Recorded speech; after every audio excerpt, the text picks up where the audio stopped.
If anyone had a right to unleash an uncivil, scathing attack on his opponents, it was Dr. Martin Luther King Jr. It is hard for many people today to remember the conditions under which many African Americans live throughout the South just over 40 years ago. Segregation, lynchings, African American churches, and homes firebombed. Jim Crow laws even prevented colored people from attending the circus and playing pool with whites.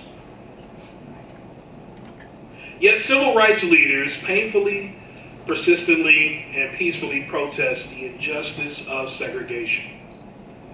In doing so, they often broke segregation laws.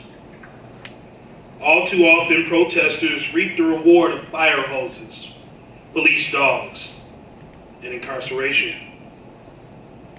Several Birmingham clergy admonished the protesters, urging them to work within the law. King's letter was a response to those clergy.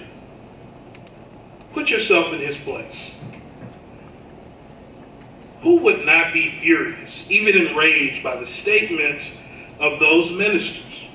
How was King able to respond in such a civil and well-resounded manner? Remember that King himself was a Baptist pastor. His response, known today as the letter from Birmingham jail, reflected his deeply held Christian convictions. He quoted the words of Jesus and appealed to the example of Paul, as well as Thomas Aquinas, Martin Luther, and John Bunyan. Also, he did not question his opponent's motives. Instead, he called them men of genuine goodwill, whose criticisms are sincerely set forth. I want to try to answer your statement, he wrote, in what I hope to be patient and reasonable terms. And that he did. Yes, King clearly cataloged the injustices faced by African Americans. He called white moderators to task and forcefully reminded them that justice delayed was justice denied.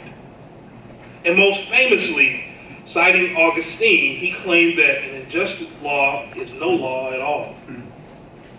But King never engaged in name-calling or personal attacks. Without distortion, he patiently and fairly acknowledged his opponent's position and then dismantled them.